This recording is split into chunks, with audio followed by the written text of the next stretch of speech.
Hello guys, स्वागत है आपका अपने यूट्यूब चैनल नॉलेज बुक में। और आज हमारा टॉपिक रहने वाला है विधानमंडल, जो कि बहुत ही इंटरेस्टिंग है। और दोस्तों, इससे पहले हम राज्यपाल और मुख्यमंत्री को बड़े विस्तार से पढ़ चुके हैं, और अब हम विधानमंडल और इसके साथ महाधिवक्ता को भी विस्तार से पढ़ेंगे। तो चलिए शुरू करते हैं आज की क्लास। आज का हमारा पहला टॉपिक है महाधिवक्ता, यानी कि एडवोकेट जनरल। महाधिवक्ता का उल्लेख भारतीय संविधान के अनुच्छेद 165 में है। इसमें बताया गया है कि महाधिवक्ता राज्य का प्रथम विधिक अधिकारी होगा। और महाधिवक्ता बनने के लिए जो योग्यता है वो कौन कौन सी योग्यता होनी चाहिए, तो इसकी एक योग्यता है कि उच्च न्यायालय का न्यायाधीश बनने के समान योग्यता होनी चाहिए। यानी कि जिस व्यक्ति को महाधिवक्ता बनना है उसके पास उच्च न्यायालय का न्यायाधीश बनने के समान योग्यता होनी चाहिए। इसके लिए दो कंडीशन है दोस्तों। पहली कंडीशन है उच्च न्यायालय में 10 वर्ष तक वकील रहा हो। अगर ये नहीं हो तो दूसरी है राज्य न्यायिक सेवा में 10 वर्ष का अनुभव हो। यानी कि दोस्तों, इन दोनों में से कोई एक कंडीशन को वो व्यक्ति पूरा करता हो तो वह महाधिवक्ता बन सकता है। इसके बाद है दोस्तों महाधिवक्ता की नियुक्ति। महाधिवक्ता की नियुक्ति राज्यपाल द्वारा की जाती है। और बात रही शपथ की, तो महाधिवक्ता की शपथ नहीं होती है, अर्थात इसका संविधान में कोई भी प्रावधान नहीं है। महाधिवक्ता किसी भी रूप में शपथ नहीं लेता है। और बात करें इसके कार्यकाल की, तो राज्यपाल के प्रसाद पर्यंत इसका कार्यकाल रहता है। यानी कि जब चाहे राज्यपाल इसे हटा सकता है। लेकिन व्यवहार में हम कह सकते हैं कि यह मुख्यमंत्री के प्रसाद पर्यंत रहता है। और इसके बाद है दोस्तों महाधिवक्ता के कार्य, यानी कि महाधिवक्ता को कौन कौन से कार्य करने होते हैं। इसका पहला कार्य राज्य सरकार को कानूनी मामलों में परामर्श देना। और इनका दूसरा कार्य है सर्वोच्च न्यायालय एवं उच्च न्यायालय में राज्य सरकार की पैरवी रखना, अर्थात दोस्तों राज्य सरकार का पक्ष रखना। तीसरा बिंदु है दोस्तों अनुच्छेद 164। अनुच्छेद 164 में बताया गया है कि महाधिवक्ता को विधायकों के समान ही विशेषाधिकार प्राप्त होंगे। और इसके बाद अनुच्छेद 177 में बताया गया है कि मंत्री एवं महाधिवक्ता विधानमंडल के किसी भी सदन की बैठक में भाग ले सकते हैं, उन्हें संबोधित कर सकते हैं। आगे दोस्तों मंत्री उसी सदन में मतदान करेंगे जिस सदन के वे सदस्य हैं। यानी कि यदि मंत्री विधानसभा के तो वो मत विधानसभा में करेंगे, और विधान परिषद के तो विधान परिषद में करेंगे। लेकिन जो मंत्री है वो किसी भी सदन की बैठक में भाग ले सकते हैं। चाहे विधानसभा का सदस्य हो विधान परिषद की बैठक में भाग ले सकता है, विधान परिषद का सदस्य विधानसभा की बैठक में भाग ले सकता है। तथा महाधिवक्ता को मतदान का अधिकार नहीं होता है। यानी कि दोस्तों महाधिवक्ता विधानमंडल की बैठकों में भाग तो ले सकता है किंतु मतदान नहीं कर सकता है। इसके बाद है दोस्तों विधानमंडल। विधानमंडल का उल्लेख भारतीय संविधान के भाग 6 के अनुच्छेद 168 में है। और 168 में बताया गया है कि विधानमंडल के 3 अंग होते हैं। पहला अंग है राज्यपाल, जिसको हम विस्तार से पहले वीडियो में पढ़ चुके हैं। और दूसरा है विधानसभा, जिसे अनिवार्य सदन भी कहते हैं। और तीसरा है विधान परिषद, जिसे ऐच्छिक सदन कहा जाता है। इसके बाद है दोस्तों अनुच्छेद 169। अनुच्छेद 169 में बताया है कि विधान परिषद का सर्जन अर्थात गठन और उत्साधन अर्थात समाप्त की प्रक्रिया, यानी कि विधान परिषद को कैसे बनाना है और कैसे समाप्त करना है, यह प्रक्रिया अनुच्छेद 169 में बताई गई है।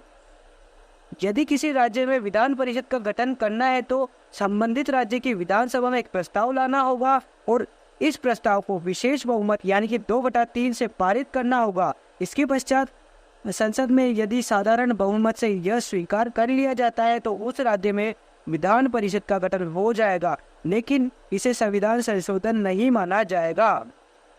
आगे दोस्तों वर्तमान में 6 राज्यों में विधान परिषद है। पहला है यूपी, दूसरा महाराष्ट्र, तीसरा बिहार, चौथा कर्नाटक, पांचवा आंध्र प्रदेश और अंतिम है तेलंगाना।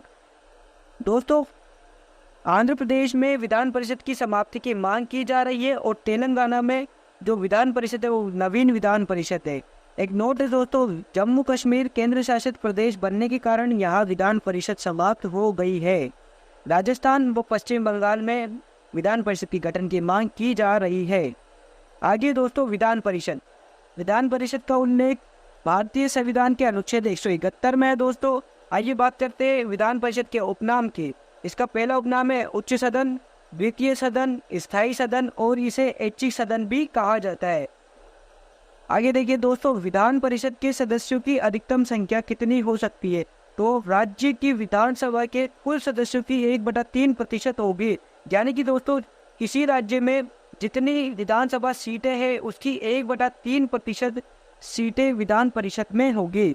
और दोस्तों न्यूनतम सीटें 40 होनी चाहिए, यानी कि विधान परिषद में न्यूनतम सीटें 40 होगी और अधिकतम सीटें राज्य की विधानसभा की 1/3% होगी। राजस्थान में कुल विधानसभा सीटें 200 है दोस्तों, और यदि राजस्थान में विधान परिषद बने तो विधान परिषद की सीटें राजस्थान की 1/3 यानी कि 66 होगी। आगे दोस्तों, विधान परिषद के कुल सदस्य के 5/6 सदस्य निर्वाचित होते हैं एवं 1/6 सदस्य मनोनीत होते हैं, जिन्हें राज्यपाल मनोनीत करते हैं। कि 5/6 सदस्य जो निर्वाचित होते हैं वो सदस्य 1/3 सदस्य विधानसभा के सदस्यों द्वारा निर्वाचित होते हैं, 1/3 सदस्य पंचायती राज एवं नगरीय निकाय सदस्यों द्वारा निर्वाचित होते हैं, 1/12 सदस्यों को शिक्षकों द्वारा निर्वाचित किया जाता है, 1/12 सदस्यों को स्नातकों द्वारा निर्वाचित किया जाता है। आगे दोस्तों, विधानसभा। विधानसभा का उल्लेख भारतीय संविधान के अनुच्छेद 170 में है। विधानसभा के भी उपनाम है दोस्तों: निम्न सदन, अनिवार्य सदन, अस्थायी सदन, प्रथम सदन, जनता का सदन एवं लोकप्रिय सदन।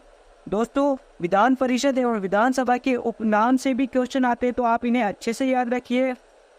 आगे देखिए, अधिकतम सदस्य, यानी कि विधानसभा के अधिकतम सदस्य कितने हो सकते हैं? एक राज्य में तो अधिकतम सदस्य 500 हो सकते हैं और न्यूनतम सदस्य 7 होते हैं दोस्तों।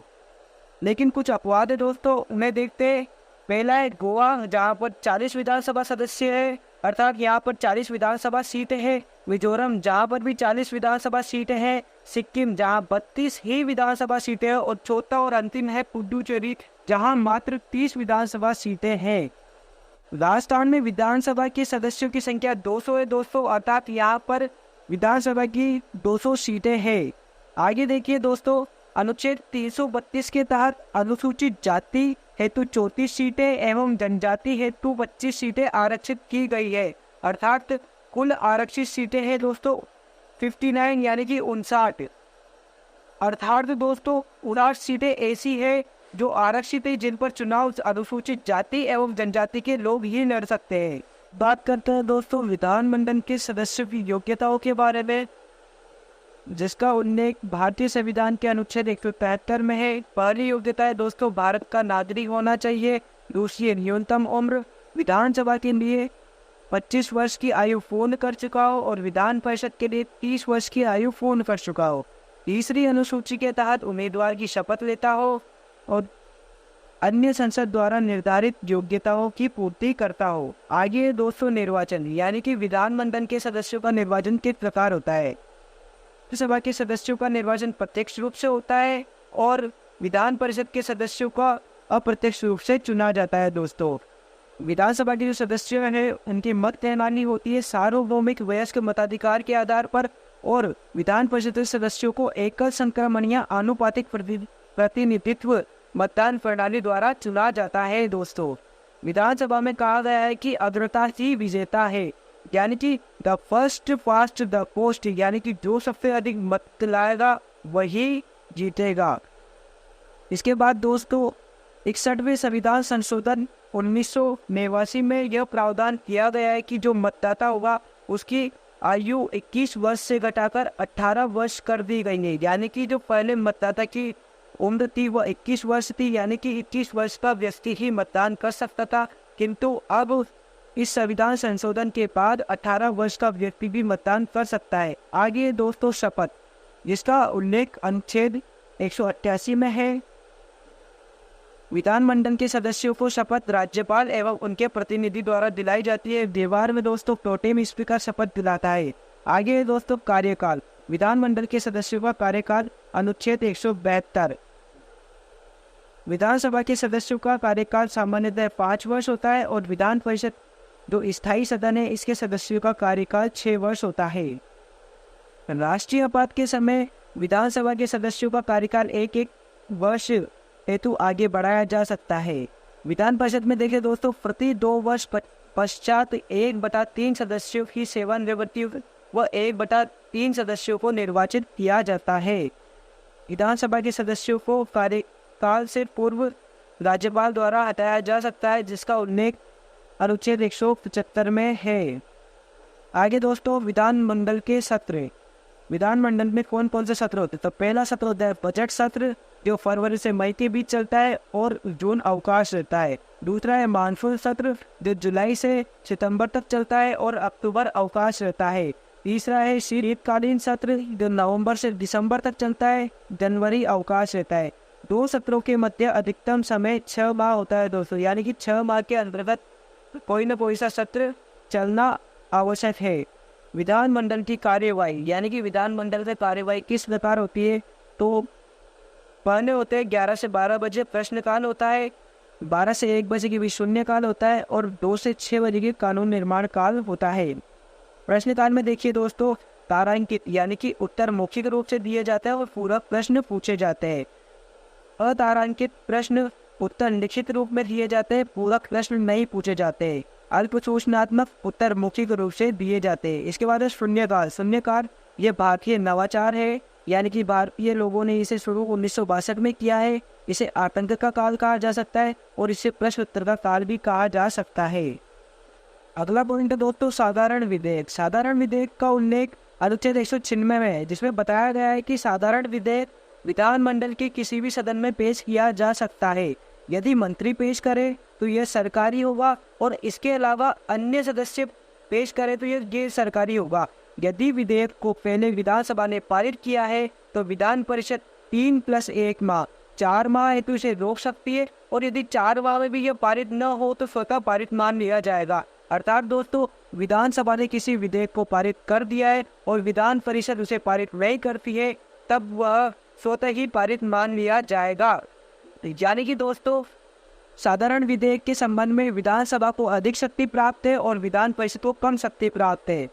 आगे है दोस्तों, यदि साधारण विधेयक को पहले विधान परिषद ने पारित किया है एवं विधानसभा पारित न करे तो विधेयक समाप्त हो जाएगा। अर्थात दोस्तों, यदि विधानसभा में कोई विधेयक पारित होता है और विधानसभा उसे पारित न करे तो विधेयक समाप्त माना जाएगा, यह स्वतः पारित नहीं होगा। इसके बाद है दोस्तों वित्त विधेयक। वित्त विधेयक आय, व्यय एवं राजस्व से संबंधित है। इसके 3 भाग होते हैं। पहला है धन विधेयक, दूसरा अनुच्छेद 207(1), तीसरा है अनुच्छेद 207(3). धन विधेयक। धन विधेयक की परिभाषा अनुच्छेद 199 में है और इसकी प्रक्रिया अनुच्छेद 198 में बताई गई है। दोस्तों, धन विधेयक कर से संबंधित होते हैं, उधार से संबंधित होते हैं और आकस्मिक संचित निधि से संबंधित होते हैं। कोई विधेयक धन विधेयक है अथवा नहीं, इसका निर्धारण विधानसभा का अध्यक्ष करेगा। आगे दोस्तों, अनुच्छेद 198 धन विधेयक की प्रक्रिया। राज्यपाल की पूर्व अनुमति से ही धन विधेयक हमेशा पहले विधानसभा में पेश किया जाता है। पारित होने के पश्चात यह विधान परिषद में भेजा जाता है, लेकिन विधान परिषद मात्र इसे 14 दिन तक रोक कर रख सकती है और यदि 14 दिन में पारित न करे तो यह स्वतः पारित मान लिया जाता है। नोट: विधान परिषद में स्वयं धन विधेयक में संशोधन नहीं कर सकती है, लेकिन संशोधन की सिफारिश विधानसभा को कर सकती है, लेकिन विधानसभा इसे माने ये जरूरी नहीं है। यानी कि दोस्तों, यहाँ पर धन विधेयक में भी विधानसभा को अधिक शक्ति प्राप्त है और विधान परिषद को कम शक्ति प्राप्त है। आगे दोस्तों बजट। वार्षिक वित्तीय विवरण। इसका उल्लेख अनुच्छेद 202 में है। आय व्यय का अनुमान है। भारत में बजट निर्माण की प्रक्रिया लगभग सितंबर-अक्टूबर माह में शुरू हो जाती है, जब प्रत्येक विभाग अपने अपने आय व्यय का अनुमान तैयार करवाता है। बजट वर्ष या वित्तीय वर्ष 1 अप्रैल से 31 मार्च तक होता है। राज्यों में बजट राज्यपाल के नाम से मुख्यमंत्री द्वारा पेश किया जाता है। बजट निर्माण की प्रक्रिया के चरण, यानी कि बजट निर्माण की प्रक्रिया कैसे होती है। पहला, बजट का प्रस्तुतिकरण होगा। दूसरा, बजट पर सामान्य विचार विमर्श होंगे। तीसरा, बजट को विभागीय समितियों को सौंपा जाएगा। तीसरा, अनुदान मांगों पर बहस होगा। 5वां है विनियोग विधेयक, जिसका उल्लेख 204 में है। इसके बाद अंतिम में दोस्तों विधेयक वित्त विधेयक के रूप में पेश होगा। नोट: अनुदान मांगों पर बहस दोनों शब्दों में हो सकती है, लेकिन मतदान केवल विधानसभा में ही होगा। यानी कि दोस्तों, अनुदान मांगों को लेकर अगर चुनाव की स्थिति आती है तो मतदान सिर्फ विधानसभा में ही होगा। राष्ट्रपति एवं राज्यसभा सदस्यों के चुनाव में विधानसभा के सदस्य भाग लेते हैं, लेकिन विधान परिषद के सदस्य भाग नहीं ले सकते हैं दोस्तों। अगला पॉइंट है दोस्तों विधानसभा अध्यक्ष एवं उपाध्यक्ष, जिसका उल्लेख अनुच्छेद 178 में मिलता है। विधानसभा के सदस्य अपने में से ही बहुमत के आधार पर अध्यक्ष एवं उपाध्यक्ष को चयनित करते हैं। शपथ दोस्तों, तो महाधिवक्ता की तरह ही विधानसभा के अध्यक्ष एवं उपाध्यक्ष का शपथ का प्रावधान नहीं है, अर्थात विधानसभा अध्यक्ष एवं उपाध्यक्ष विधानसभा सदस्य के रूप में शपथ लेंगे। अध्यक्ष और उपाध्यक्ष के पद पर कोई शपथ नहीं होती है। इसके अलावा त्यागपत्र, यदि अध्यक्ष और उपाध्यक्ष त्यागपत्र दे तो अध्यक्ष उपाध्यक्ष को एवं उपाध्यक्ष अध्यक्ष को त्यागपत्र देता है, यानी कि यह एक दूसरे को अपना त्यागपत्र देते हैं। कार्यकाल से पूर्व पद से हटाना, इसके लिए तात्कालिक सदस्य संख्या के बहुमत के आधार पर है।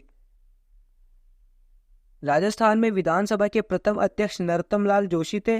वर्तमान अध्यक्ष 15वीं विधानसभा के सीपी जोशी है। यह 15वीं विधानसभा के वर्तमान में 16वीं विधानसभा चल रही है दोस्तों। इसे आप नेट पर सर्च करके देख लेना कि वर्तमान अध्यक्ष कौन है। इसके बाद है दोस्तों पहली महिला अध्यक्ष, यानी कि पहली महिला अध्यक्ष कौन थी, तो सुमित्रा सिंह। सर्वाधिक कार्यकाल, ऐसा कौन सा विधानसभा अध्यक्ष है जिसका कार्यकाल सर्वाधिक रहा है, तो रामनिवास मिर्धा। प्रथम उपाध्यक्ष लाल सिंह शेखावत और महिला उपाध्यक्ष तारा भंडारी। वर्तमान उपाध्यक्ष पर पद रिक्त है दोस्तों। इसके बाद है दोस्तों नेता प्रतिपक्ष या विपक्ष का नेता। विपक्ष का नेता बनने हेतु विपक्षी पार्टी को कुल सदस्य संख्या की 10% सीटें प्राप्त करना अनिवार्य होता है, अर्थात राजस्थान में 20 सीटें जिस पार्टी ने प्राप्त की है वो नेता प्रतिपक्ष होती है। इन्हें कैबिनेट मंत्री के समान दर्जा प्राप्त होता है। प्रथम विपक्ष नेता यानी कि प्रथम नेता प्रतिपक्ष कौन थे, तो वो थे कुंवर जसवंत सिंह। वर्तमान में गुलाब चंद कटारिया। वर्तमान में गुलाब चंद कटारिया नहीं है दोस्तों, यह 15वीं विधानसभा के थे। अभी जो वर्तमान में है उन्हें आप नेट पर सर्च करके देख लीजिएगा।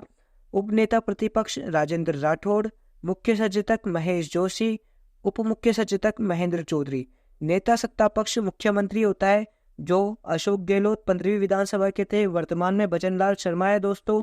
आगे दोस्तों विश्वास प्रस्ताव एवं अविश्वास प्रस्ताव। विश्वास प्रस्ताव को सत्ताधारी पार्टी लाती है, यानी कि मंत्रिपरिषद द्वारा इसे लाया जाता है। विश्वास प्रस्ताव को लाने का उद्देश्य होता है सरकार को बचाना। यदि यह पारित न हो तो सरकार को त्यागपत्र देना होता है। अब तक विश्वास प्रस्ताव 5 बार लाया जा चुका है। अविश्वास प्रस्ताव विपक्षी दल द्वारा लाया जाता है दोस्तों। न्यूनतम सदस्य 40 होने चाहिए, यानी कि अविश्वास प्रस्ताव लाने के लिए न्यूनतम 40 सदस्य होने चाहिए। इसका उद्देश्य होता है दोस्तों सरकार को गिराना, यानी कि सरकार को गिराने के लिए अविश्वास प्रस्ताव लाया जाता है। यदि यह पारित हो जाता है तो सरकार को त्यागपत्र देना पड़ता है। अब तक अविश्वास प्रस्ताव 13 बार लाया जा चुका है दोस्तों। आगे है निंदा प्रस्ताव। यह विपक्षी दलों द्वारा लाया जाता है। इसका उद्देश्य सरकार के कार्यों की आलोचना एवं निंदा करना होता है। यानी कि दोस्तों यदि सरकार सही कार्य नहीं कर रही है तो उन कार्यों की आलोचना एवं निंदा करना निंदा प्रस्ताव के अंतर्गत आता है। यदि यह प्रस्ताव पारित भी हो जाता है तो सरकार को त्यागपत्र देने की आवश्यकता नहीं होती है।